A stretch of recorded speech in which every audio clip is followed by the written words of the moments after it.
Corona को लेकर महाराष्ट्र सरकार ने एक नई गाइडलाइन जारी की है और सरकार ने मॉल खोलने की इजाजत दे दी है। रियासत में पूरी गुंजाइश के साथ खुलेंगे office, gym, yoga centre, salon, spa 50% गुंजाइश के साथ खुलेंगे।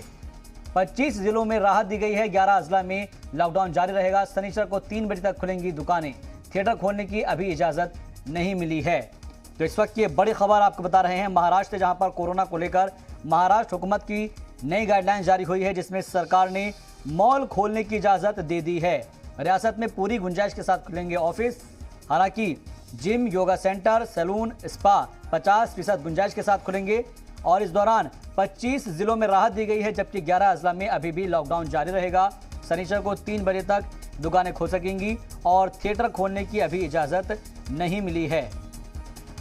कोविड के मद्देनजर ये तमाम तरह की जो गाइडलाइंस है वो जारी की गई है, क्योंकि महाराष्ट्र में सबसे ज़्यादा केसेस देखने को मिले थे।